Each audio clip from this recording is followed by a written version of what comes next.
నమస్కారం. ఈరోజు వార్తలలో ముఖ్య అంశాలు మీకోసం. 1.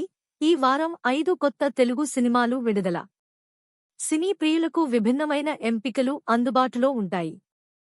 2. మే 20న జూనియర్ ఎన్టీఆర్ పుట్టినరోజున పెద్ద సినిమా ప్రకటనలు. డ్రాగన్, దేవర, పార్ట్ 2 వంటి చిత్రాల అప్డేట్లు రానున్నాయి. 3. మన శంకర వరప్రసాద్ గారు ప్రపంచవ్యాప్తంగా 300 కోట్ల రూపాయలు వసూలు చేసింది. ఈ తెలుగు చిత్రం భారీ బ్లాక్బస్టర్గా నిలిచింది. 4. ది రాజాసాబ్ ప్రపంచవ్యాప్తంగా 200 కోట్లకు పైగా వసూలు చేసింది. ఈ సినిమా బాక్సాఫీస్ వద్ద మంచి ప్రదర్శన కనబరిచింది. 5. తెలుగు సినిమాలు కపుల్ ఫ్రెండ్లీ, అనగనగా ఒక రాజు సూపర్ హిట్గా నిలిచాయి. ఈ 2 చిత్రాలు వాణిజ్యపరంగా మంచి విజయాన్ని సాధించాయి. 6. రామ్ చరణ్ పెద్ది విడుదల ముందు తెలంగాణలో థియేటర్ల సంక్షోభం.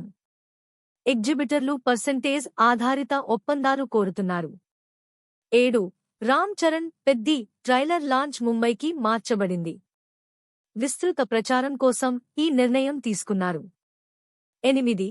సూర్య వీరభద్రుడు తెలుగు రాష్ట్రాల్లో బజ్ కోల్పోయింది. సినిమా విజయం కంటెంట్, మౌత్ టాక్ పై ఆధారపడి ఉంటుంది. 9. తెలుగు నటుడు భరత్ కాంత్ కారు ప్రమాదంలో మరణం. హైదరాబాద్ ఔటర్ రింగ్ రోడ్లో ఈ విషాదం జరిగింది. 10.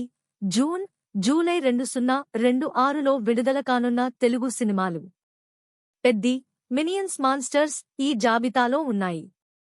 మళ్ళీ కలుద్దాం.